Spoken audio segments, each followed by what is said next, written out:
Telangana CM Revanth సవాలును BJP స్వీకరించింది. రామంతపూర్లోని మూసి పరివాహక ప్రాంతంలో ఒక్కరోజు బస్తీ నిద్రకు బీజేపీ నాయకులు, కార్పొరేటర్లు, కార్యకర్తలు జైకొట్టారు. మూసి పరివాహక ప్రాంతాల్లో బీజేపీ నేతలు రాత్రి బస చేశారు. కాంగ్రెస్ ప్రభుత్వం చేపట్టిన హైడ్రా యాక్టివిటీపై కీలక వ్యాఖ్యలు చేసిన బీజేపీ నేత కిషన్ రెడ్డితో మా ప్రతినిధి Teja face to face. Musi సుందరీకరణ పేరుతో నిరుపేదల జీవితాలను రోడ్డు పాలు చేస్తుంది కాంగ్రెస్ పార్టీ అని బీజేపీ పార్టీ విమర్శిస్తుంది. ముఖ్యమంత్రి రేవంత్ రెడ్డి ఇచ్చినటువంటి సవాల్కు స్వీకరించి బీజేపీ నాయకులంతా 19 టీములుగా విడిపోయి పూర్తి స్థాయిలో అత్తాపూర్ నుంచి ఘట్కేసర్ వరకు కూడా మూసీ బస్తీ నిద్ర చేస్తున్నారు. ప్రస్తుతం మనతో కేంద్ర మంత్రి, అదేవిధంగా బీజేపీ చీఫ్ కిషన్ రెడ్డి గారు మనతో ఉన్నారు. మాట్లాడదాం. సార్, ఏంటి ప్రధానంగా చూస్తే ఏంటి మూసీ సుందరీకరణ పేరుతో ఈ నిరుపేదల జీవితాలు రోడ్డు పాలు చేసే ప్రయత్నం కాంగ్రెస్ పార్టీ చేస్తుంది అని బీజేపీ ఎందుకు విమర్శించాల్సి వస్తుంది? ఇక్కడ మూసీ సుందరీకరణకు వీళ్ళు వ్యతిరేకం కాదు. అక్కడ బోర్డు పెట్టారు చూడండి. మేము మూసీ సుందరీకరణకు వ్యతిరేకం కాదు, మీరు సుందరీకరణ చేయండి. సుందరీకరణ ఎట్లా చేస్తారు? నెంబర్ 1, 1,50,000 కోట్లు ఎక్కడి నుంచి తీసుకొస్తారు? నీళ్ళు ఎక్కడి నుంచి తెస్తారు? కృష్ణా నుంచి తెస్తారా, గోదావరి నుంచి తెస్తారా? ఎన్ని సంవత్సరాలు పడతారు నీళ్ళు తేవడానికి? అది తెచ్చినప్పుడు 2 సైడ్స్, ఇప్పుడు ప్రస్తుతం ఉన్నటువంటి మూసీకి 2 సైడ్లో రిటైనింగ్ వాళ్ళు నిర్మాణం చేసి అందులో నుంచి నీళ్ళు తీసుకపోండి, దాన్ని బ్యూటిఫికేషన్ చేయండి. మాకు ఏ రకమైన అభ్యంతరం లేదు. దానికి రివర్ బెడ్ కూడా వస్తుంది. రిటైనింగ్ వాళ్ళు కట్టిన తర్వాత రివర్ బెడ్ వస్తుంది, దాన్ని బ్యూటిఫికేషన్ చేయండి. మేము అన్ని రకాలుగా సహకరిస్తాము. మూసీ సుందరీకరణ పేరుతో ఈరోజు ఇండ్లు కూలగొడతామంటే, మూసీ సుందరీకరణ పేరుతో వీళ్ళని నిరాశ్రయాలు చేస్తామంటే, వీళ్ళేదో ఈరోజు నిన్న మొన్న కట్టుకునేది కాదు. వీళ్ళ కాంగ్రెస్ పార్టీ ప్రభుత్వం ఉన్నప్పుడే వీళ్ళు ఇండ్ల నిర్మాణం చేస్తున్నారు.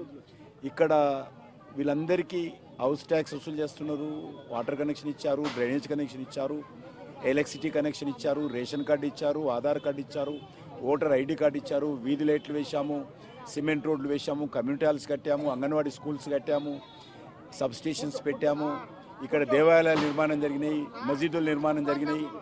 ఇటువంటి పరిస్థితుల్లో వీళ్ళను కొలగొట్టమంటే, ఇప్పుడు ఈ పరిస్థితుల్లో ఇల్లు కొలగొడతామంటే న్యాయం కాదు.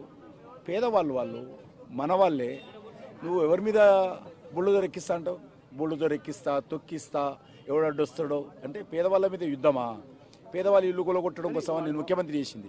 గల్లీ నుంచి ఢిల్లీ వరకు ఎదిగినటువంటి లీడర్ మీరు. ఎన్నో రకాలైనటువంటి ఇలాంటి నిద్రలు చేశారు మీరు.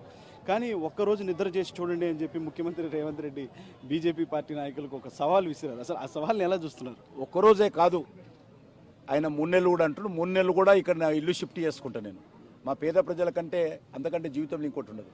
వాళ్ళు ఏమడుగుతున్నారు? ఇల్లు కూలగొట్టొద్దు అంటున్నారు. వాళ్ళు ఇల్లు కూలగొట్టొద్దు అన్నప్పుడు నువ్వు బలవంతంగా ఇల్లు కూలగొడతా అంటే ఎక్కడ న్యాయము? ఎంతోమంది చనిపోతున్నారు ఇళ్లల్లో. వాళ్ళు రోజు నిద్రపోయే పరిస్థితి లేదు, పనికి వెళ్ళే పరిస్థితి లేదు. ఎప్పుడు బుల్డోజర్ వస్తాడు? ముఖ్యమంత్రి అన్నంతో ఇంకా భయపడుతున్నారు వాళ్ళు. కాబట్టి ముఖ్యమంత్రి గారు పేదల మీద యుద్ధం కాదు ప్రకటించాల్సింది. ముఖ్యమంత్రి గారు ఎలక్షన్స్ ముందు ఏదైతే చెప్పాడో, ఈరోజు ఇందిరమ్మ రాజ్యము, ప్రజాపాలన, ఇదా ప్రజాపాలన? ప్రజలను రోడ్డు పాలు చేసేది ప్రజాపాలన? రాహుల్ గాంధీ ఈరోజు అనేక రకాలుగా వేదికలకి మాట్లాడుతున్నాడు.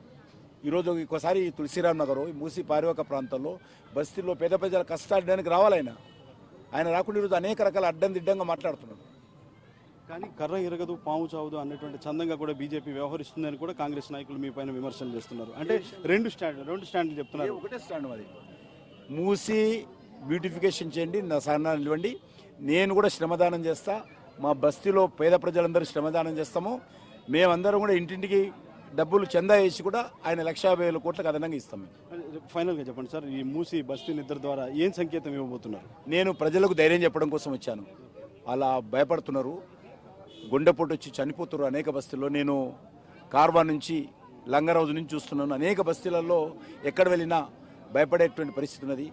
ఎందుకంటే ఒక 9 మాసాలు మోసి జన్మనిచ్చినటువంటి తల్లి ఏ రకంగా పసిపిల్లను కాపాడుకుంటుందో, ఈ ఇళ్లను కూడా వాళ్ళు ఆ రకంగానే ఇన్ని రోజులుగా ఒక్కొక్క ఇటుక పేర్చుకొని ఈరోజు స్థాయికి వచ్చిన తర్వాత ఈరోజు మీరు ఇల్లు వదిలిపోండి అంటే ఎవరికి న్యాయం? ఇప్పుడు ఒక ఆమె చెప్పింది, నేను ఇళ్లలో వంట పాత్రలు శుభ్రం చేసుకుంటా, నా ఇల్లు కొలగొడితే ఎట్లా సార్ అంటే కళ్ళని చిట్లతో మాట్లాడుతుంటే వాళ్ళకి జవాబు చెప్పాల్సిన బాధ్యత నాకుంది. ఒక పార్టీగా నాకుంది, ఒక ప్రజాప్రతినిధిగా నాకుంది. తప్పకుండా వీళ్ళకి అండగా నిలబడతాం. ఈ నిర్ణయం వల్ల చాలామంది ఆ ఆత్మహత్యలు చేసుకునేటువంటి పరిస్థితి వస్తుంది. అదేవిధంగా గుండెపోటు వచ్చి చనిపోతున్నారు. వారందరికీ అండగా నిలబడటం కోసమే నేను ఇక్కడికి వచ్చానని చెప్పి కిషన్ రెడ్డి చెప్తున్నారు. ఇది కిషన్ రెడ్డితో face to face video journalist రాఘవేంద్రతో తేజ రాజు, హైదరాబాద్.